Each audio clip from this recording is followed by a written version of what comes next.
কলকাতায় আয়োজিত হলো এক অনন্য মেধা উৎসব।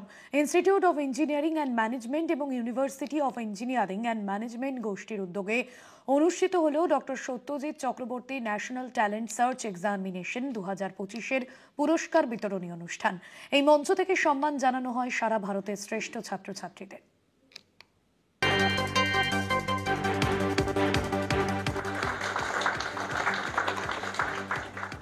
SCNTSE 2025-এর পুরস্কার বিতরণী অনুষ্ঠানে উচ্ছ্বাস ও গর্বের আবহ। কলকাতার IEM ম্যানেজমেন্ট হাউস অডিটোরিয়ামে অনুষ্ঠিত হয় এই পুরস্কার বিতরণী অনুষ্ঠান। সম্মান জানানো হয় সারা দেশের শ্রেষ্ঠ মেধাবী ছাত্রছাত্রীদের। Institute of engineering and management এবং university of engineering and management গোষ্ঠীর তরফে আয়োজন করা হয়েছিল ন্যাশনাল ট্যালেন্ট সার্চ এক্সামিনেশন। বহু ছাত্রছাত্রী পরীক্ষায় বসেন। অগস্ট মাসে 3 রাউন্ডের পরীক্ষা হয়। হাজার হাজার প্রতিযোগীর মধ্যে থেকে নির্বাচিত হন 10 জন। শুক্রবার শ্রেষ্ঠ ছাত্রছাত্রীদের দেওয়া হয় 1 লক্ষ টাকার বৃত্তি ও সার্টিফিকেট অফ এক্সেলেন্স। কতটা কঠিন কি করতে হয়েছিল, ক্লাস 11-12 সেন্ট্রিক সিলেবাস, তার সেই সম্পর্কে পড়াশোনা, প্রশ্ন তা লিখেছি এবং শেষে ছিল হচ্ছে ইন্টারভিউ আর নিজের একটা ইনোভেটিভ প্রজেক্ট তৈরি করে সেটাকে সবার সামনে প্রেজেন্ট করা এবং কিছু অন্যান্য ভাইবা বলতে পারেন। এগুলো ছিল কঠিন, বলতে পারেন কঠিন সহজ, কিন্তু আমি কৃতি হয়েছি তো খুশি। আমার ফার্স্ট টাইম আমি স্কলারশিপ রিসিভ করছি। আমি এর আগে কোনো দিন এরকম অপরচুনিটি পাইনি, তো অনেক বড় ধন্যবাদ জানাবো আমার কলেজকে যে আমায় এই সুযোগটা করে দেওয়ার জন্য।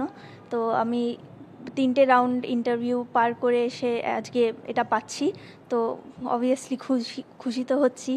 অনুষ্ঠানে উপস্থিত ছিলেন বিশিষ্ট শিক্ষাবিদ, অধ্যাপক ও অভিভাবকরা। ছাত্রছাত্রীরা জানিয়েছে এই প্রতিযোগিতা তাদের চিন্তাশক্তি, সৃজনশীলতা ও আত্মবিশ্বাস বাড়িয়েছে বহুগুণে। আমাদের যে ন্যাশনাল ট্যালেন্ট সার্চ এক্সামিনেশনটা করা হয়েছে আমাদের ফাউন্ডারের নামে করা হয়েছে, সেই জন্য এটা হয়েছে doctor Satyajit Chakraborty national talent search examination. এটাতে maths, science, English, quantitative aptitude এই ধরনের কোয়েশ্চেন পেপারে নেওয়া হয়েছে। হাজার হাজার ছাত্রছাত্রী সারা ইন্ডিয়া থেকে দিয়েছে এবং আজকে তার স্কলারশিপ দেওয়া হচ্ছে। 1 লাখ টাকা করে প্রত্যেক ছাত্রছাত্রীকে দেওয়া হচ্ছে।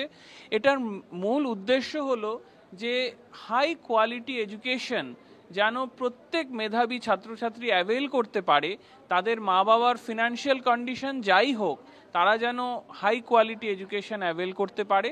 এই উদ্যোগ উৎসর্গ করা হয়েছে প্রয়াত প্রফেসর ডক্টর সত্যজিৎ চক্রবর্তীর স্মৃতিতে। তিনি IEM, UEM এর প্রতিষ্ঠাতা ও ভারতে বেসরকারি প্রকৌশল শিক্ষার অন্যতম পথিকৃৎ। তার বিশ্বাস ছিল শিক্ষা শুধু কর্মসংস্থান নয়, জাতীয় উন্নয়ন ও মানব অগ্রগতির চালিকা শক্তি। দেশে মেধাবীদের উৎসাহ দিতে এমন উদ্যোগই ভবিষ্যতে ভারত গঠনে অনুপ্রেরণা যোগাবে বলে আশা প্রত্যেকের।